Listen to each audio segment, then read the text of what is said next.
Hello friends, welcome to my channel. आज हम discuss करेंगे इंडियन इकोनॉमिक डेवलपमेंट के 6 चैप्टर में से सेकंड पार्ट के बारे में। इसका फर्स्ट पार्ट ऑलरेडी अपलोड कर दिया गया है। अगर वो वीडियो आपने नहीं देखी तो उन सभी वीडियोस का लिंक डिस्क्रिप्शन में गिवन है, आप जाकर देख सकते हैं। इस सेकंड पार्ट में आज हम डिस्कस करेंगे अपने फर्स्ट इकोनॉमिक पॉलिसी के बारे में, दैट इज लिबरलाइजेशन। यानी इंडियन गवर्नमेंट ने लिबरलाइजेशन के अंडर वो कौन से रिफॉर्म्स अंडरटेक किए थे ताकि इंडियन इकोनॉमी को ग्रो किया जा सके, डेवलप किया जा सके। ये हमारे पास इकोनॉमिक रिफॉर्म्स अंडर लिबरलाइजेशन।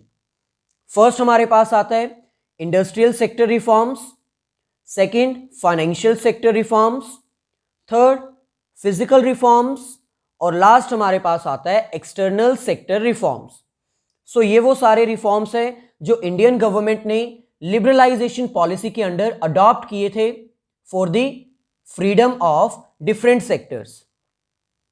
इनमें से फर्स्ट इंडस्ट्रियल सेक्टर रिफॉर्म्स हम ऑलरेडी डिस्कस कर चुके हैं। यानी इंडियन गवर्नमेंट ने इंडस्ट्रियल सेक्टर को ग्रो करने के लिए लिबरलाइजेशन के अंडर कौन कौन सी पॉलिसीज अडॉप्ट की थी, ये हम ऑलरेडी डिस्कस कर चुके हैं। इंडियन गवर्नमेंट ने लाइसेंसिंग सिस्टम खत्म कर दिया था, अबॉलिश कर दिया था, कोटा सिस्टम खत्म कर दिया था, जिससे डायरेक्ट इंपैक्ट क्या पड़ा था, इंडस्ट्रियल सेक्टर ग्रो कर रहा था। उनको लाइसेंस एक्वायर करने की जरूरत नहीं पड़ती थी, वो अपनी मर्जी से जितनी मर्जी प्रोडक्शन क्वांटिटी वाइज कर सकते थे और फॉरेन से अगर वो चाहें कैपिटल गुड्स भी इंपोर्ट कर सकते थे, उसकी भी परमिशन लेने की जरूरत उनको नहीं पड़ती थी। ये वो सारे रिफॉर्म्स थे जो इंडस्ट्रियल सेक्टर को ग्रो करने के लिए लिबरलाइजेशन के अंडर लिए गए थे। आज हमें अपने नेक्स्ट 3 रिफॉर्म्स को कवर करने, यानी फाइनेंशियल सेक्टर, फिजिकल सेक्टर और एक्सटर्नल सेक्टर को इंप्रूव करने के लिए इंडियन गवर्नमेंट ने लिबरलाइजेशन के अंडर वो कौन सी पॉलिसीज अडॉप्ट की थी। चलिए फर्स्ट ऑफ ऑल हमारे पास आता है financial sector reforms. Financial sector reforms वो रिफॉर्म्स होते हैं जो फाइनेंशियल सेक्टर से रिलेटेड होते हैं, जैसे कि banking and non banking financial institutes, stock exchange market, foreign exchange market. Financial sector reforms basically financial sector के लिए गए थे ताकि उनको फ्रीडम प्रोवाइड की जा सके। फाइनेंशियल सेक्टर किसी भी इकोनॉमी के लिए एक बैकबोन होती है, एक इंपॉर्टेंट सेक्टर होता है, क्योंकि यही वो सेक्टर है जो इंडस्ट्री को फाइनेंस प्रोवाइड करता है। और अगर इंडस्ट्री को फाइनेंस ना मिले तो कोई भी इंडस्ट्री इस्टेब्लिश नहीं हो पाएगी। ओवरऑल हम ये कह सकते हैं कि फाइनेंशियल सेक्टर एक इकोनॉमी का बैकबोन होता है। अगर फाइनेंशियल सेक्टर नहीं होगा तो इंडस्ट्री को लोन नहीं मिलेगा और इंडस्ट्री इस्टेब्लिश नहीं होगी। और अगर किसी इकोनॉमी में इंडस्ट्री ही नहीं होगी तो वो इकोनॉमी कभी ग्रो ही नहीं कर पाएगी। यहां पर हमें कह रहे हैं financial sector is the backbone for an economy. Liberty is also provided to the financial industries. Basically liberalisation के अंडर फाइनेंशियल सेक्टर्स को भी फ्रीडम प्रोवाइड की गई थी ताकि वो अपने अकॉर्डिंग डिसीजंस ले सके अंडर द लिबरलाइजेशन पॉलिसी।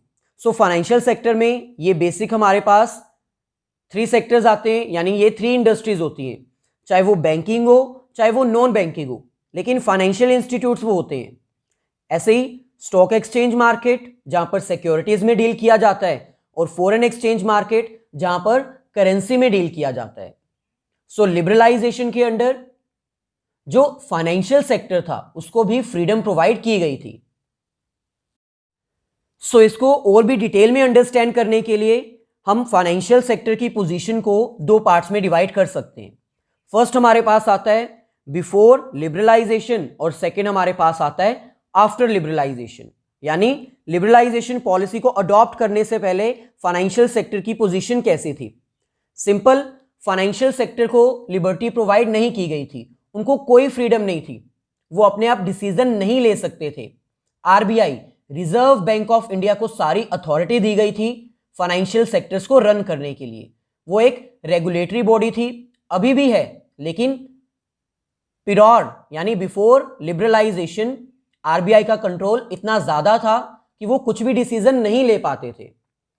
सो यहां पर हमें कह रहे हैं before liberalisation reserve bank of India is the controller of the financial sector. Liberalisation से पहले सारा कंट्रोल किसको करना होता था? रिजर्व बैंक ऑफ इंडिया को। जितने भी फाइनेंशियल सेक्टर होते थे वो सारे इसके अंडर ही आते थे। RBI plays an important role for the regulation of all the financial institutes. जितने भी फाइनेंशियल इंस्टीट्यूट्स होते थे उसका सारा कंट्रोल आरबीआई के अंडर होता था। उसके बिना पूछे कोई डिसीजन नहीं लिया जा सकता था। So financial institutes are not free to take any decision. अब उनके ऊपर इतनी ज्यादा रिस्ट्रिक्शन लगी हुई थी कि वो अपने आप कुछ भी डिसीजन नहीं ले सकते थे, जिसकी वजह से हमारा फाइनेंशियल सेक्टर जो है वो इंप्रूव नहीं कर पा रहा था, ग्रो नहीं कर पा रहा था। लेकिन आफ्टर लिबरलाइजेशन उनको फ्रीडम दे दी गई, वो अपने अकॉर्डिंग जैसा डिसीजन लेना चाहें वो ले सकते हैं। अब कमर्शियल बैंक आरबीआई के ऊपर डिपेंडेंट हैं, लेकिन कुछ लिमिट तक। एक पर्टिकुलर परसेंटेज प्रोवाइड कर देता है आरबीआई कि 10% से ज्यादा इंटरेस्ट रेट नहीं होना चाहिए, बस उससे नीचे आप जितना मर्जी रखो, इसके लिए आपको परमिशन लेने की जरूरत नहीं है। पहले आरबीआई से परमिशन लेनी होती थी, उसके अकॉर्डिंग जो वो इंटरेस्ट रेट प्रोवाइड करता था उसी इंटरेस्ट रेट पर commercial banks further loan sanction करते थे। लेकिन अब ऐसा कुछ नहीं है, टोटली फ्रीडम प्रोवाइड कर दी गई है आफ्टर लिबरलाइजेशन। सो लिबरलाइजेशन का डायरेक्ट इंपैक्ट फाइनेंशियल सेक्टर्स के ऊपर क्या पड़ा कि उनको फ्रीडम दे दी गई। सो यहां पर हमें कह रहे हैं now after liberalisation the control of RBI is restricted. जो आरबीआई का कंट्रोल है वो रिस्ट्रिक्टेड कर दिया गया, यानी एक लिमिट तक कर दिया गया। अभी भी उसका कंट्रोल है लेकिन उतना ज्यादा नहीं है जो पहले होता था। Now RBI would only facilitates the market forces. जो आरबीआई है वो फैसिलिटेट करता है, यानी हेल्प करता है, एक तरह से कंट्रोल नहीं कर सकता, रेगुलेट नहीं कर सकता, एक लिमिट प्रोवाइड कर देता है। अगर उससे बाहर कोई जाता है फिर आरबीआई अपनी पावर्स यूज कर सकता है। नेक्स्ट हमें कह रहे हैं financial institutes are free to decide. उनको बिल्कुल फ्रीडम दे दी गई लिबरलाइजेशन के अंडर कि वो अपने अकॉर्डिंग डिसीजन ले सकते हैं इंटरेस्ट रेट के बारे में। Then all this lead to emergence of private banks. अब पहले पब्लिक बैंक्स ज्यादा होते थे, क्यों? क्योंकि आरबीआई का कंट्रोल इतना ज्यादा होता था कि प्राइवेट बैंक्स इस्टेब्लिश ही नहीं कर पाते थे। लेकिन अब आफ्टर फ्रीडम काफी सारे प्राइवेट बैंक्स आ चुके हैं जो कि डोमेस्टिकली वर्क भी करते हैं, और कुछ बैंक्स तो ऐसे हैं जो कि इंटरनेशनल मार्केट में भी डील करते हैं।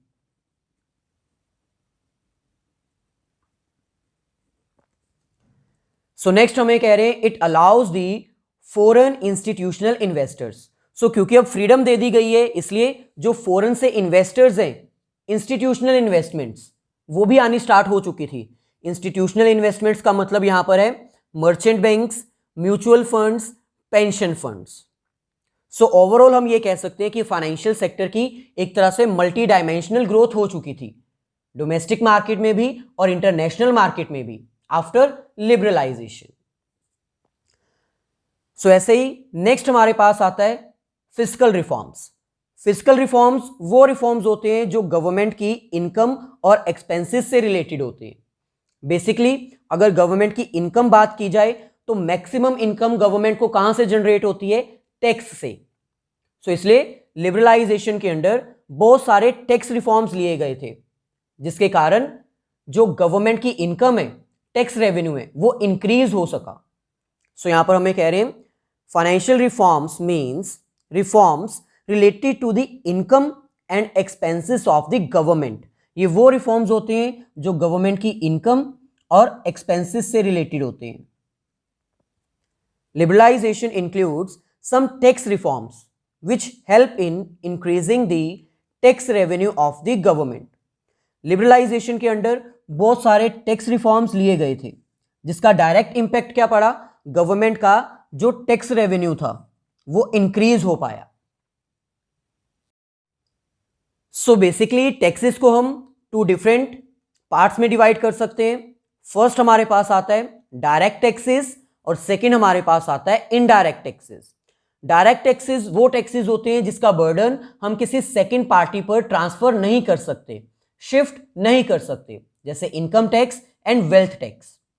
सो the taxes whose burden can not be shifted into another person. और इनडायरेक्ट टैक्सेस वो टैक्सेस होते हैं जिनका बर्डन हम एक पर्सन से दूसरे पर्सन पर इजीली ट्रांसफर कर सकते हैं, जैसे कि GST, goods and service tax.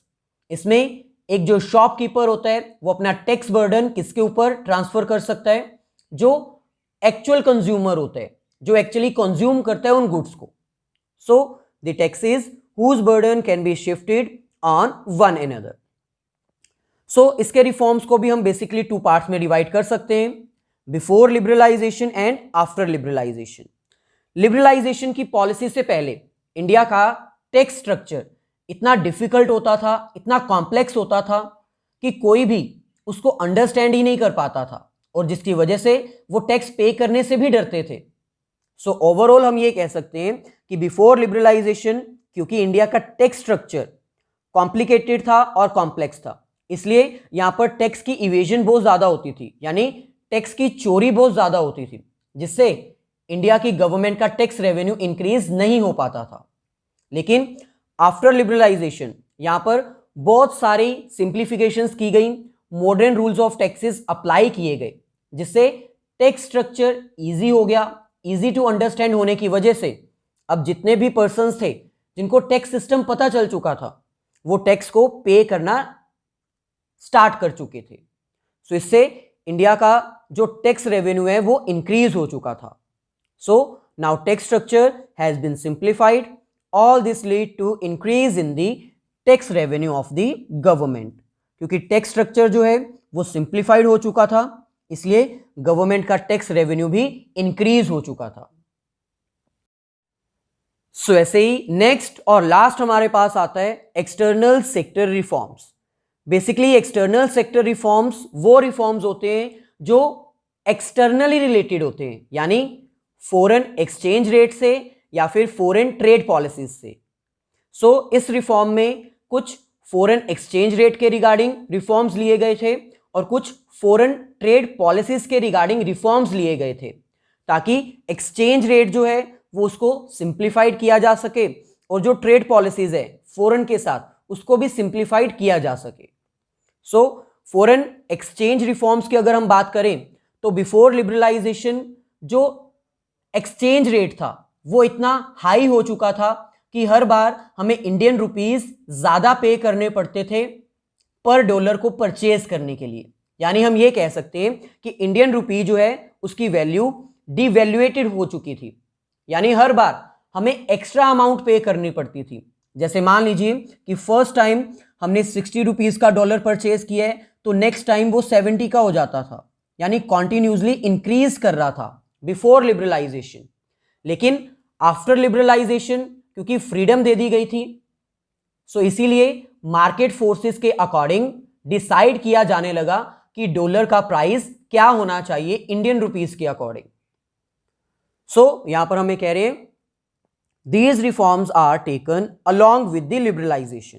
Liberalisation के साथ साथ फॉरेन एक्सचेंज रिफॉर्म्स भी लिए गए थे, क्योंकि लिबरलाइजेशन से ही हमारे फॉरेन एक्सचेंज रेट में थोड़ा चेंज आ पाया. These reforms are taken because the Indian currency was devalued. ये रिफॉर्म्स बेसिकली इसीलिए लिए गए थे क्योंकि इंडियन रुपीज जो है उसकी वैल्यू डिवैल्यूएट हो रही थी, यानी कॉन्टिन्यूसली हमारी करेंसी जो है वो डॉलर के सामने डिक्रीज हो रही थी. हर बार हमें कुछ ना कुछ एक्स्ट्रा पे करना पड़ता था पर डॉलर को परचेज करने के लिए. It means we need to pay more rupees to buy $1. So, but after reforms, the exchange value is decided by market forces. So, लेकिन जब रिफॉर्म लिया गया तो सारी डिपेंडेंस किसके ऊपर कर दी गई? मार्केट फोर्सेस के ऊपर, यानी डॉलर की डिमांड और सप्लाई के अकॉर्डिंग अपने आप प्राइस डिसाइड होने लगा, जिसकी वजह से जो प्राइस हर बार इंक्रीज होता था वो जरूरी नहीं है कि हर बार इंक्रीज ही हो, कई बार डिक्रीज भी हो जाता था. सो फॉरेन एक्सचेंज रिजर्व्स लिए गए with the help of liberalisation, क्योंकि मार्केट को फ्री कर दिया गया, सो इसीलिए मार्केट प्राइस जो डॉलर का था वो ऑटोमेटिकली एडजस्ट होने लगा according to the market forces. और मार्केट फोर्सेस में क्या इंक्लूड किया जाता है? Demand and supply of dollar. ऐसे ही नेक्स्ट हमारे पास आता है फॉरेन ट्रेड पॉलिसीज। अब फॉरेन ट्रेड पॉलिसीज कौन सी होती हैं? टैरिफ पॉलिसीज, यानी इंपोर्ट और एक्सपोर्ट के ऊपर लगाए जाने वाला टैक्स, इंपोर्ट और एक्सपोर्ट के ऊपर लगाई जाने वाली रिस्ट्रिक्शंस, उसको विड्रॉ कर लिया गया था ताकि फॉरेन से हम इंपोर्ट और एक्सपोर्ट इजीली कर पाएं, हम उन गुड्स का इंपोर्ट कर पाएं जो इंडिया में प्रोड्यूस नहीं की जाती, स्पेशली कैपिटल गुड्स, ताकि उनको यूज करके इंडिया में इंडस्ट्री इस्टेब्लिश की जा सके, और हम उन गुड्स का एक्सपोर्ट कर पाएं जो फॉरेन में कोई सेल नहीं करता, ताकि इंडिया में फॉरेन करेंसी का रिजर्व मेंटेन किया जा सके। सो लिबरलाइजेशन के साथ साथ फॉरेन ट्रेड पॉलिसी में भी लिबर्टी दी गई थी। जो रिस्ट्रिक्शंस लगाई जाती थी गवर्नमेंट के द्वारा उनको विड्रॉ कर लिया गया। सो यहां पर हमें कह रहे हैं under this reforms are taken for the tariff policies. इसके अंडर हमने किसकी पॉलिसीज को चेंज किया था? अपनी टैरिफ पॉलिसीज को। Tariff policy means tax policies. ये वो पॉलिसीज होती हैं जो इंपोर्ट और एक्सपोर्ट के लिए डिसाइड की जाती हैं। So import quotas have been abolished. Foreign से कितनी क्वांटिटी में प्रोडक्ट इंपोर्ट करने हैं इसके लिए भी कोटा डिसाइड किया जाता था बिफोर लिबरलाइजेशन, लेकिन अब वो कोटा एबॉलिश कर दिया गया है। आपको जितनी रिक्वायरमेंट है आप उतना इंपोर्ट इजीली कर सकते हो, कोई परमिशन लेने की जरूरत नहीं है, आपको लिबर्टी दे दी गई। Then import licence is also abolished, यानी इंपोर्ट करने के लिए जो आपको लाइसेंस एक्वायर करना होता था अब उसकी भी कोई रिक्वायरमेंट नहीं है, उसके बिना आप कोई भी प्रोडक्ट इंपोर्ट कर सकते हो। Then there is reduction in the import duty. Import को रिस्ट्रिक्ट करने के लिए बिफोर लिबरलाइजेशन बहुत सारी ड्यूटीज यानी टैक्सेस चार्ज कर दिए जाते थे ताकि इंडिया में से कोई भी फॉरेन से कोई प्रोडक्ट इंपोर्ट ना कर पाए, और ये बेसिकली इसलिए किया जाता था ताकि इंडियन इंडस्ट्री ग्रो कर सके। लेकिन अब इस इंपोर्ट ड्यूटी को खत्म कर दिया गया था, या फिर कह लीजिए कम कर दिया गया था, ताकि हम इजीली फॉरेन से कोई भी प्रोडक्ट इंपोर्ट कर पाएं। और last, export duty has been removed. जो एक्सपोर्ट ड्यूटी थी उसको बहुत कम कर दिया गया था, और कुछ गुड्स तो ऐसी थी जिनके ऊपर एक्सपोर्ट ड्यूटी नहीं चार्ज की जाती थी। यानी अगर इंडिया से कोई भी पर्सन फॉरेन में अपना प्रोडक्ट सेल करना चाहता है तो उसके ऊपर कोई टैक्स चार्ज नहीं किया जाता था, ताकि प्रोडक्ट्स जो हैं वो इंटरनेशनल मार्केट में थोड़े चीपर हो जाएं और सभी उनको प्रेफर करें। सो ये थी हमारी आज की वीडियो जिसमें हमने लिबरलाइजेशन के अंडर कौन से रिफॉर्म लिए गए थे उनको डिस्कस किया। अगर वीडियो अच्छी लगी है तो प्लीज़ इसको लाइक कर दीजिए और अपने सभी फ्रेंड्स के साथ शेयर कर दीजिए।